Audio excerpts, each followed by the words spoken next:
let me say this.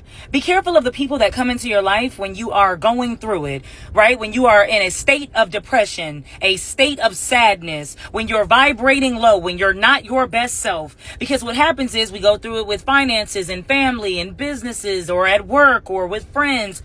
Whatever, you're going through it, and then magically somebody appears, and we automatically believe that those people are blessings. But the devil sends people as well. Predators, opportunists, people that do not care about you, people that do not mean you well, that do not have your best interest at heart and in mind, can see it. They can tell and they can smell when you're vibrating low, when you're not at your best, when you have insecurities, when you're vulnerable. We think these people are blessings because right when I was at my loneliest, right when I was at my poorest, when I didn't have anything, when I didn't have nobody, when I was in my saddest state, when I was the most depressed I've ever been, this person appeared. And it's like, the truth is, it sounds good and it's amazing. It's amazing feeling that God would just bless us and bestow us with somebody that's going to help us. But the truth is, they're dark spirits attached to you because you were in your darkest times. It's not until you start to feel the light, see the light, become the light. It's not until you start to step out of that depressive state and remember who you are and start feeling like yourself again. That is when you realize what that person's true intentions are. And by that time, they would have already gotten everything they needed from you.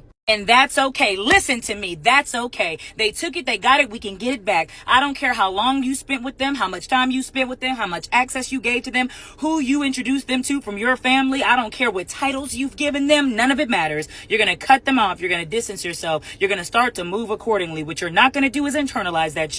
How can I be so stupid? I'm always making the wrong mistakes. I'm always getting used, abused, and taken advantage of. You're not going to do that shit.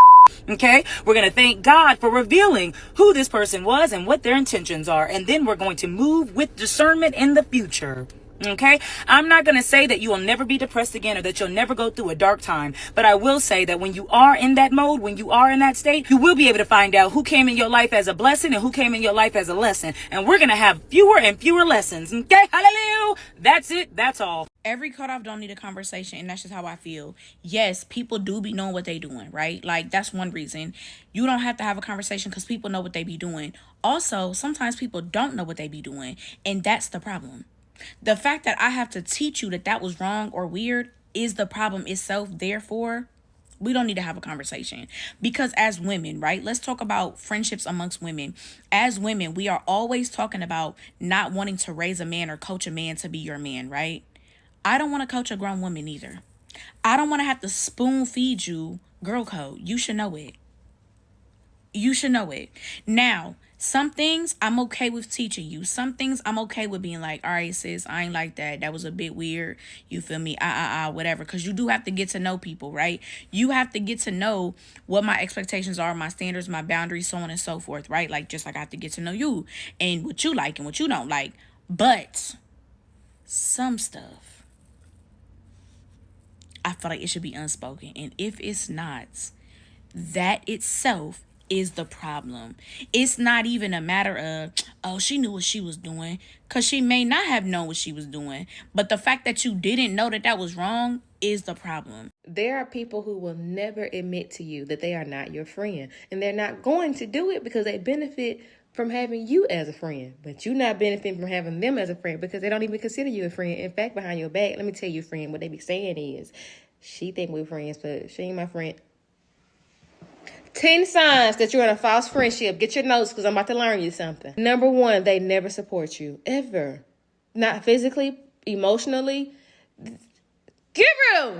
Number 2, they include everybody but you. You excluded, honey. And you know why? Because they don't consider you to be a part of their circle. Number 3, they make you feel like a burden. You can just reach out to see how they doing and they irritated. Don't want to be your friend. Ain't your friend. Number 4, never check in on you. Don't know if you're dead or alive. Number 5, they're dismissive of your feelings. And one thing I've learned, people who don't care about how you feel do not care about you. Number 6, they show no interest in your life. Not interested in nothing you got going on, ever. Number 7, they're only around when it's convenient. You are not a friend. You are convenience. Number 8, they don't defend or speak up for you. In fact, they just sit there and laughed at other people laughing at you. Number 9, they're not dependable. Not dependable. Number 10, they never celebrate you. Are you in a false friendship? I'm a huge advocate of silent cutoffs, and I love cutting people off silently because here's the thing. A lot of people have misconceptions about people who cut them off silently, and they're like, oh, they could have just communicated. They lack communication skills. They're not mature. They're so immature. They could have handled this properly, blah, blah, blah. But it's like people who get cut off silently don't realize that the reason why they get cut off silently is because the person who cut them off actually has such excellent communication skills that they did the mental calculation in their head of exactly what they were going to say to you, and they decided it's not even worth their time because you lack self-awareness. And there's no point in communicating with someone who lacks self-awareness, because when you communicate with that person who lacks self-awareness, they automatically get defensive and they deflect. Instead of hearing what you're saying to them, interpreting it, processing it, and then changing their behavior, they are simply going to dismiss you or tell you that they didn't have those intentions and they didn't mean to do this thing in this way. Or they're gonna gaslight you and be like, no, that's not what happened. You're remembering things differently. This is how I see it from my perspective. And they're gonna flip the script on you. But besides lacking self-awareness, majority of the reason why I cut people off silently is because they did something that showed me their true character. And I'm not someone who's gonna sit here and teach someone else how to have better character or how to have better morals. I'm sorry, that was your parents' responsibility. And if your parents didn't do that, it's not my responsibility as a friend to suffer and to be hurt in order for you to learn basic human decency and learn how to treat people and learn consideration and learn how to take accountability and learn how to think about how your words and actions affect other people. I didn't give birth to any children, so unfortunately, I will not be taking on that role. I will simply dismiss you as a friend from my life and go find somebody who already has better character and better morals, or just be by myself because I'm totally comfortable hanging out by myself and I like myself and myself doesn't violate myself. So why would I prioritize the company of someone who violates me over being in isolation knowing I don't violate myself? And the funniest part about this is that the people who know they're guilty, the people who know they violated you, will absolutely be the loudest once you silently cut them off. Which further proves why I should cut you off silently, because I know that if I were to communicate, I would get gaslit, I would get dismissed, it would turn into a whole deal. I would eventually be like, okay, you know what? I'm sorry I even said anything. It's not that big of a deal. Don't worry about it. And I don't want to be that person. I don't need to be that person because I don't need to have friends, especially friends who are not going to consider how their words and actions affect me. So go ahead, yell about it, scream it into the mountaintops, tell everyone how terrible of a person I am because I cut you off silently. I don't care. At the end of the day, whatever story you make up has absolutely nothing to do with me because I'm not even talking to you anymore. So why would I care? I'm just at that point in my life where I really don't need people around me who I'm gonna have to babysit. I'm gonna have to teach basic things to. I'm gonna have to be a mother figure to. Those are the types of people who are A, always gonna play victim, and B, always gonna drag you into some sort of mess and not take accountability for it, and C, never actually be there for you when you need them for anything, but they will expect you to be there for them every time they need you for something. These are very particular characteristics. Like, I don't cut everybody off who violates me. But if I see these characteristics and you violate me, you get silently cut off because you're just not worth my time, quite honestly. Do yourself a favor and ask God to show you who your tribe is. Because when I tell you I was friends with the women who did not like me, and before you ask, were there red flags? Absolutely. So many red flags I could have been on color guard. Here's the thing. Me and the chick, we were cool. We could kiki all day. One thing we had was chemistry. And I'm no dummy. She pretended to be my friend in my face, but behind my back, it was a different story. I'm not gonna lie, I was a little sad because I stood 10 toes down for this girl. But one thing I had to learn, I think a lot of us get this mixed up, is having chemistry with somebody does not make that person your friend. You got a lot of people who are smiling in your face who do not like you, but they like what you do for them. They like how you make them feel, and they like how you show up for them. When I tell you this woman meant me no good, baby, she meant me no good. But the good news is you will find your tribe. But do not be surprised if that tribe are people you feel like you have nothing in common with. These people may be different from the regular people that you deal with, but they are good for your soul. They are good for you.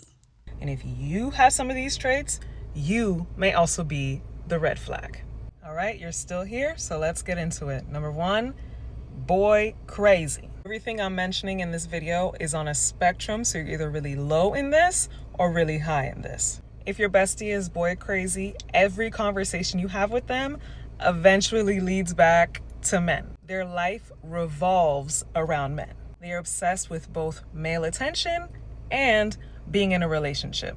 They will prioritize their romantic relationships over their friendships, so once they get a partner, you may not see them until 2075. Most likely, they have pick-me energy, and they will throw you under a bus for a man in a heartbeat.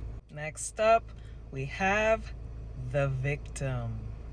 The victim always needs to be saved. She's the queen of sob stories, and something is always going wrong in her life. She's gonna need to lean on you at all times. The victim is never in control of their life. And when you investigate their story, sometimes you're like, that could have been prevented. The victim is very stubborn. And no matter what advice you give them, they will never listen to it. They will never grab the bull by the horns. And instead, you're going to be left frustrated as hell. If you're empathetic, you may feel bad for the victim, but they may also turn into an energy vampire who calls you and leans on you at all times. And even if you were at a high, by the time you get off the phone with them, you at a low. The truth of the matter is they are addicted to being the victim, and there's nothing you can do about it. This one is very triggering to me. This is the red flag of opportunistic. The opportunistic bestie is friends with you for a reason. They are looking for the next come up through people. These people are very shallow, and they will abandon you for the next person for whatever reason. Be someone that has more money than you, someone they think has more social status, someone that they think just has something, and they will latch on to the next person. These people are cold, and there are no real emotional connections with them, but boy, do they know how to turn on the charisma and the charm when they need to. They have people in a hierarchy in their minds. They are obsessed with people's careers and jobs, and they're very, very much focused on leveling up, but it will come to a detriment. This person will step or stomp on your head to get to where they're going with no hesitation. Number 4 is Little Miss Me, Myself, and I. I'm all for self-love and self-care, but this person takes it to another level. They are first, second, and third in their life. Is she narcissistic? Hell yes. Does she love you? You don't know. You will pretty much be a glorified assistant in this relationship. Will she remember your birthdays, your kids' names, most details about you? Hell no. This relationship is very one-sided, and she will expect you to do a lot of things for her. You could be on the phone with her for 2-3 hours.